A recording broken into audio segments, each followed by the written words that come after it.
तो स्वागत है गाइस आप सबका हमारे चैनल पर। मैं हूँ आकाश सिंह और welcome back to world league against scammer part 2। तो ये बंदा, ये भी वही है जो स्कैमर्स थे, शायद ये वही बंदा है, एक ही बंदा है एक ही बंदा है जिसने दो काम किया है। पर हम लोग आज इनसे वर्ल्ड लीग में लड़ने वाले हैं, तो देखते हैं क्या होता है। सबसे पहले सामने लुकारियो, मैं यहाँ पर नॉक ओवर फिर वोले वेस लगाऊंगा। तो भाई यहाँ पर हम लोग रिस्क ले रहे हैं बहुत बड़ा कि अगर जीमू हम पे पड़ता है तो शायद ही हम लोग सर्वाइव कर पाएंगे, पर कोई ना, हमने यहाँ पर बस लगाना है एक वोले वेस। क्योंकि अगर जीमू पड़ता है तो मेरे गेंगार से तेज़ है, मतलब स्लो है, तो हम लोग गेंगार तेज़ है हमारा, तो हम लोग पहले लगा पाएंगे। पट चुका, काम हो गया। और इसके अलावा बस मेरे को डाकराय को मारना, नहीं तो और कोई नहीं इसके पास। तो इसके पूरी टीम में भी वही है, मतलब सारे मैक्सिमम डाकराय यूजर्स जो होते हैं, कुछ लोग होते हैं जो बहुत उमदा मूव सेट्स लेके उतरते हैं, एनकोर वगैरह होता है जो बहुत ज़्यादा कंफ्यूजिंग होता है, कितने प्लेयर्स को तो पता भी नहीं होता वो क्या होता है। पर कुछ प्लेयर्स ऐसे भी होते हैं जिनके पूरे टीम में जो होता है सिर्फ डाकराय पे होते हैं, वो शुरुआत से लेकर एंड तक डाकराय पे डिपेंडेंट होते हैं। पर कुछ प्लेयर्स ऐसे होते हैं जिनके टीम में डाकराय बस एक रोल प्ले करता है, उनकी टीम डाकराय नहीं है, बस एक रोल प्ले करता है। सामने है इसका नाम गेंगार है और ये अभी R2 नहीं हुआ है, पता नहीं क्यों वर्ल्ड लीग में लेके आ गया, पर हमें भी शायद वर्ल्ड लीग पॉइंट्स की ज़रूरत होगी। तो हमने यहाँ पर ड्रैगन टेल लगाया, उसे बाजू हटाया और मेरे को बताया कि भाई हट यहाँ से, मेरे पास इतना वक्त नहीं है कि मैं इस गेंगार के साथ खेलूँ। तो सामने है लुकारियो, तो मैं यहाँ पर कुछ देर वेट कर सकता हूँ। मैं यहाँ पर अटैक नहीं करता, बस ड्रैगन टेल लगाते रहता हूँ। मेरे को पता है एक तो बर्न हो गया, उसके बाद उसके ज़्यादा कुछ बचा नहीं है। और सामने है म्यूटू, इसके बाद डबल जी मूव है, तो मैं यहाँ पर डियालगा लेके आता हूँ और मैं यहाँ पर डियालगा को मतलब उसके सामने खड़ा कर देता हूँ। अच्छा, मेरे को ये याद है कि ये अकाउंट ये जो खेल रहा है पहले नींबू यूज़ किया करता था, अब ये स्कैम हो गया है। हर चीज़ उसी से क्यों शुरू होती है मेरे को पता नहीं, ऐसा हो भी सकता है, कोइंसिडेंस होगा या फिर नहीं भी होगा, पर सोच के देखना, हर चीज़ वहीं से, हर चीज़ का जड़ वहीं से होता है, पता नहीं क्यों और क्या होता है वहाँ पर। जो भी हम लोग को उन सबसे लेना देना नहीं, हमारा काम यहाँ पर है। मैं जी मूव लगाता हूँ क्योंकि गेंगार मर गया तो स्नोरलैक्स सेफ रहेगा, क्योंकि फिशर वहाँ पर लगाना पड़ेगा। और क्या पता फिशर 5 के 5 मिस हो जाए, बहुत बार ऐसा हुआ है मेरे साथ। फिशर दगा दिया जाता है, स्पेशली जब बात आती है स्नोरलैक्स की, बहुत बार दगा दिया जाता है और कई बार वो अकेले गेम जिता के जाता है हमें। सामने है पालकिया, तो मैं जल्दी से स्नोरलैक्स लेके आता हूँ और against Palkia Snorlax steel team में सबसे बेहतर पोकेमॉन साबित होता है। वाटर टाइप मूव झेल लेता है और ऊपर से अगर ब्लॉक लग गया और हत्ते चढ़ गया ना पालकिया, भाई मान लो कि उसको मरना ही है। और अगर आप मर्सलैप वगैरह मार के उसकी एक्यूरेसी बहुत ज़्यादा गंदी कर दे तो फिर नॉक ऑफ और वोलिवेस लगा किल खत्म कर दे तो और ज़्यादा मज़ा आता है। तो सामने है म्यूटू, पोकेमॉन बदल दिया गया, तो मैं जल्दी से डियालगा लेके आता हूँ। अगर डबल जी मूव पड़ता है तो वहाँ पर कैंसिल हो जाएगा क्योंकि हमारे पास प्लेसर एबिलिटी है। अब प्रेशर है तो भाई जो भी मूव यूज़ किए जाएंगे वो डबल काउंट होगा, तो इस चीज़ का फ़ायदा होता है बेसिकली प्रेशर एबिलिटी में। पर हम पे पड़ रहा है हुले हुए पर ठीक है, जितने भी अभी पड़ेगा वो डबल काउंट होगा तो जल्दी जल्दी खत्म ही हो जाएगा। और सामने आ चुका है पालकिया, अब जल्द से म्यूटू हटा, अब यहाँ पे मेरे को डियालगा हटाना पड़ेगा। पर फ्लेयर प्लीज हमने लगा दिया कि जो भी है एटलीस्ट उसकी बैरी खराब हो जाए, कि इनकेस अगर उसकी बैरी खराब हो जाती है तो मैं गेंगा जल्दी से लाके वोलेविस लगा सकता हूँ। पर यहाँ पर आ चुका है पालकिया, तो मैं स्नोलेक्स लेके आता हूँ क्योंकि यही है, करता यही है, धरता यही है जो वाटर इम्पैक्ट झेल सकता है। अब मैं यहाँ पर एक कोशिश कर सकता हूँ फिशर लगाने की, पर क्या करे, मे बी पोकेमॉन चेंज कर दिया जाएगा और वही हुआ। और ये देखो फिशर लगाया पर मिस हो गया। अब अच्छी बात यह है कि उसके पास गेंगार नहीं है तो पक्का ट्रैप में जाता मैं, पर मैं अब पोकेमॉन बदल देता हूँ, फिर से लेके आता हूँ डियालगा। और ओपोनेंट भी वही करता है, ज़्यादा शाना बनने की कोशिश कर रहा है यहाँ पर हम लोग दिखाते हैं शाना कौन होता है। और मैं यहाँ पर फिर से लेके आता हूँ स्नोरलैक्स को। अब स्नोरलैक्स जल्दी से लेके आता हूँ और कोशिश करूँगा इस बार मैं ब्लॉक लगा लूँ। अगर म्यूटू भी हद तक चढ़ता है तो मैं इस बार वो एटलीस्ट चेंज नहीं कर पाएगा जल्दी और मैं दूसरा पोकेमॉन लेके आ जाऊँगा। ब्लॉक लगाना बहुत ज़रूरी होता है, मे बी वो सोच रहा होगा मैं फिर से पोकेमॉन चेंज कर दूँगा, पर ऐसा हुआ नहीं और ये हद तक चढ़ गया, अब ये मर गया। अब इसका निकलना पॉसिबल ही नहीं है, अगर ड्रोर या फिर ड्रैगन टेल होता तभी आप निकल सकते हो, नहीं तो कुछ नहीं किया जा सकता। और मैंने यहाँ पर जी मूव भी लगा दिया, डिफेंस मेरा +2 भी हो चुका है। अब मैं यहाँ पर चाहूँ तो बाइट भी लगा सकता हूँ, पर मैं यहाँ पर मर्सलैप भी लगा रहा हूँ क्योंकि उसमें भी ज़्यादा मज़ा आता है और लिटरली इसमें बहुत ज़्यादा मज़ा आएगा। और हम लोग यहाँ पर लगा रहे हैं मर्सलैप और जितने ज़्यादा हो सके मैं लगाऊंगा, इसके सारे जो बाहरी वाटर इम्पैक्ट से मैं ख़त्म कर दूंगा और उसके बाद अपना गेंगार लाके से मार सकता हूँ। पर यहाँ पर मैं चाहूँ तो बाइट का इस्तेमाल भी करके बहुत ज़्यादा डैमेज लेके उसे डैमेज दे सकता हूँ, जैसे अभी हमने बाइट का इस्तेमाल किया। पर ये ओपोनेंट एक बार बाइट पर अटैक करने के बाद वापस अटैक कर नहीं रहा था, इससे ये बाइट का भी थोड़ा वेस्ट हो रहा था।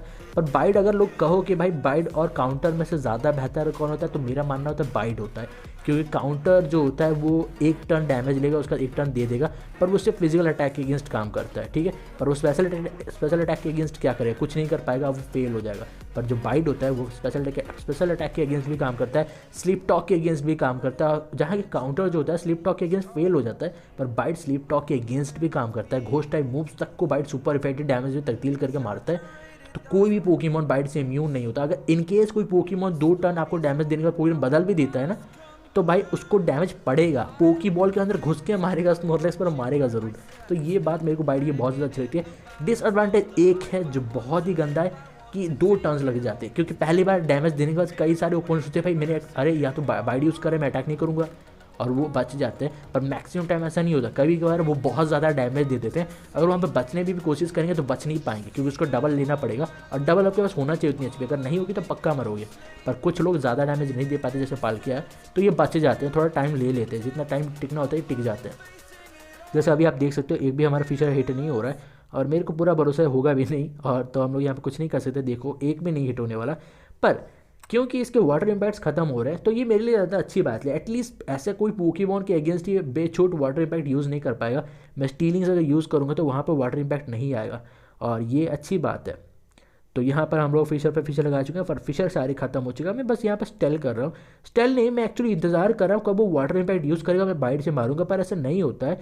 तो मैं एक सही वक्त देख के गिंगार लेके आ जाऊँगा या फिर सलग्याली लेके आ जाऊँगा, क्योंकि बदलना है तो उसको ऐसे भी ये पड़ेगा। बस मैं इंतजार करना जो बाहरी वाटर इम्पैक्ट्स हैं ना, जो 5 होते हैं वो खत्म हो जाए। शायद 1 और 2 अभी बचे हैं, वो अगर खत्म हो जाएगा तो मैं सलग्याली लेके आ जाऊँगा, उसके बाद बल्कअप कर लूँगा और फ्लेम चार्ज लगा दूंगा, उतने काफ़ी होगा उसका डार्क को मारने के लिए, अभी टीम के किसी भी पोकेमॉन को मारने के लिए।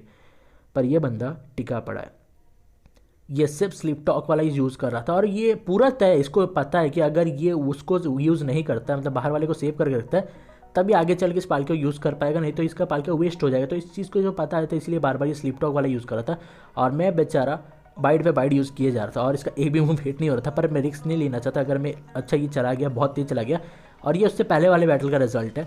ये एक ही बचा था इसके पास पोकेमॉन, और मेरे पास मेरे 4 बचे थे, ये 5 बचे थे, और मैं जल्दी से मोबाइल लेकर आता हूँ, खेल खत्म कर देता हूँ। सिंपल है, जैसा पहले गया था दूसरा भी वैसे गया, कुछ यहाँ पे डिफरेंसेस नहीं हुए। बस पहले में या फिर दूसरे में उसने बहुत जल्दी स्केप कर लिया, और यहाँ पर वो टिका रहा, और एंड में हार मानने के बाद ही गया। मैं यहाँ पर स्वॉर्ड डांस करता हूँ, नहीं तो ये रिकवर करता रहेगा, 10-15 बार कर लेगा, और मेरे को इतना भरोसा है कि 100 बार भी कर सकते हैं। गेम गार्डियन जैसे नाम की चीज़ होती है इन लोग के पास, ये कर लेते हैं। और ये प्लेयर अप और म्यूटू गया, तो भाई अपना अकाउंट लेके आओ फिर खेलो, तब ज़्यादा अच्छा होगा। ऐसे तो कोई मज़ा नहीं आ रहा था आपके अगेंस्ट। और अब ये भी, और ये ठीक है, ये हमारे अगेंस्ट है, और मैं एस्केप करने वाला हूँ। पोर्ट्रेस है, मेरे को कोई मज़ा नहीं आ रहा, पर फिर भी खेल लेते हैं, क्या ही मज़ा है। पर फिर भी मैं एस्केप करना चाहूँगा, मतलब बहुत ज़्यादा टाइम टेकिंग। अच्छा इसी ने कर लिया, अच्छी बात है। अब हमारे अगेंस्ट में है ये भाई किससे मैचअप करवा दिया। ये मैं बहुत पहले ही से मैचअप हुआ था, पर मैं आपको दिखाना चाहूँगा कि भाई बैटल ऐसा नहीं होता है कि आप डोमिनेट नहीं होते, आप होते हो कुछ टाइम, आप डोमिनेट होते हो। मैंने यहाँ पर डियालगो को स्पेशली बनाया था ताकि मैं एलॉय म्यूटू और एलॉय डिऑक्सिस का जी मूव झेल पाऊँ। पर क्या झेल पाएगा एक्चुअली, मैं आपको यहाँ पर दिखाता हूँ। हमें यहाँ पर जैसे तैसे डाकरे का जी मूव झेल लिया है, और अच्छी बात है ना कि एटलीस्ट हमने झेल लिया यहाँ पर। तो मैं यहाँ पर एक बार जी मूव लगा चुका हूँ, सब कुछ हो चुका है, तो मैं यहाँ पर रेस्ट लगा लेता हूँ, और कुछ नहीं किया जा सकता, तो मैं यहाँ पर रेस्ट ही लगा रहा हूँ। पर ये क्या डाकर है उसका अभी भी तेज़ है, नॉकआउट पड़ने के बाद भी, और भाई होना भी चाहिए, इतना अमीर बंदा है।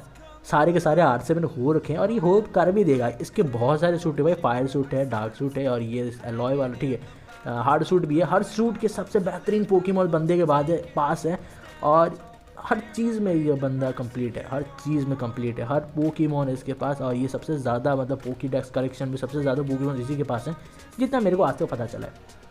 सामने एलॉय म्यूटू को हमेशा इसलिए बनाते कि एलॉय म्यूटू और एलॉय डिऑक्सिस का जीमूव बाइक करना है against steel type. Fire and steel बहुत ज़्यादा अच्छा होता है। हमने जीमूव लगाया, पर वो फेनी भी पड़ चुका, मेरे को पता है इसका फेनी बहुत ही ज़्यादा बेहतर है।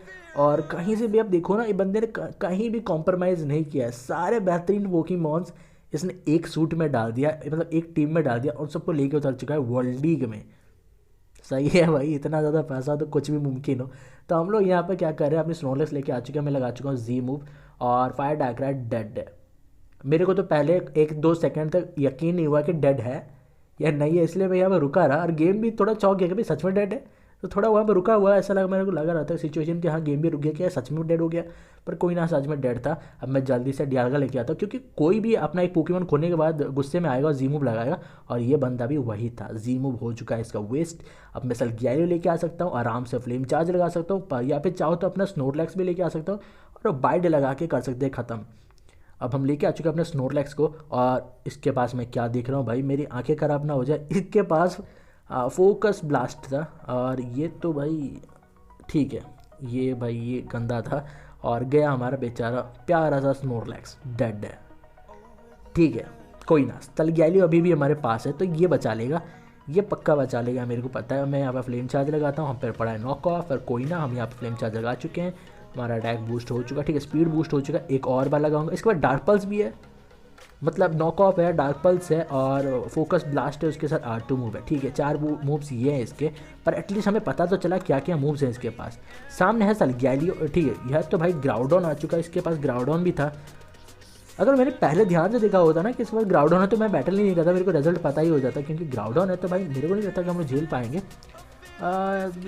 फिर भी स्पेशल अटैक टाइप है ना, तो शायद हम लोग झेल जाए, क्योंकि हम लोग अटैक, ठीक है, अटैक शायद उसका कम होगा। तो मैंने यहाँ पर रेस्ट लगा लिया और मैं टिका पड़ा हूँ कि देखते हैं क्या होता है।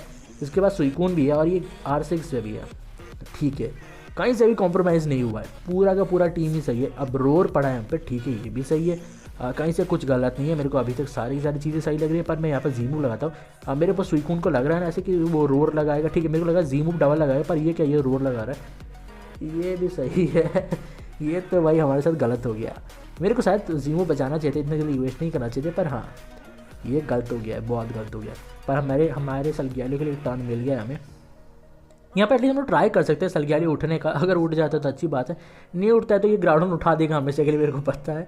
और ये आ भी चुका है, यहाँ पर कुछ करना पड़ेगा मेरे को, सच में कुछ करना पड़ेगा। हमने फ्लेम चार्ज लगा लिया, अब मैं यहाँ पर बल्कअप करता हूँ। ये R4 ग्राउडॉन है तो अटैक थोड़ा कम होना चाहिए ना, लिटरली थोड़ा सा, पर ऐसा कुछ था नहीं। शहीद हो गया हमारा बेचारा सलग्यालियो। कब ये R2 बनेगा, कब इसके पास ज़्यादा डिफेंस आएगा, कब ये टिकेगा बेचारा। हर बार हर टीम, मतलब हर बैटल में इसको ग्राउडॉन ही खा जाता है भाई, लिटरली सच बता रहा हूँ ना। तभी हम लोग स्टीलिंग्स लेके आए और हमने लगा दिया जी मूव। अब ठीक है, स्टीलिंग्स का डिफेंस बहुत है तो ये झेल पाएगा, तो मैं यहाँ पे रोर लगा देता हूँ, ठीक है, ड्रैगन टेल लगाता हूँ।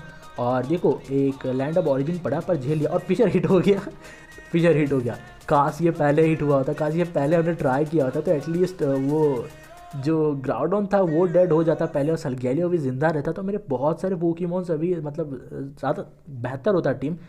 पर कोई ना, हम लोग जल्दी से लेके आते हैं टियालगा को। अगर डी डबल जी मूव आता है तो ये सह लेगा, पर आया नहीं डबल जी मूव, बस फिर भी टिका पड़ा है, मतलब अभी भी एक R2 मूव लेकर टिका पड़ा है। कोई कमियां नहीं पोकेमॉन में, हमने फ्लेयर बेस लगाई, नहीं लगाना चाहिए पर हमने लगा ही दिया, कि मतलब कितना ज़्यादा डैमेज अब टिक पाएगा।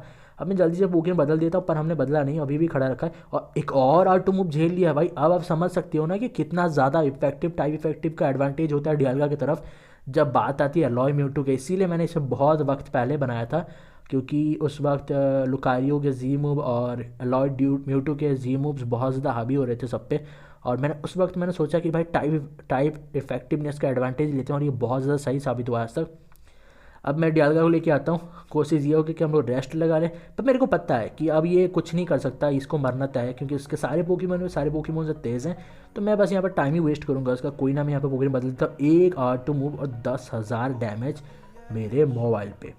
एक और डेड मोबाइल, कितना ज़्यादा स्पेशल अटैक होगा ये सोचो, उसका कितना ही ज़्यादा होगा। मेरे को लग रहा है ना, मेरे को शायद अपने स्पेशल डिफेंस पे और ज़्यादा काम करना चाहिए, क्योंकि मेरे को बहुत कम महसूस हो रहा है और मेरे सारे पोकेमॉन्स ख़त्म।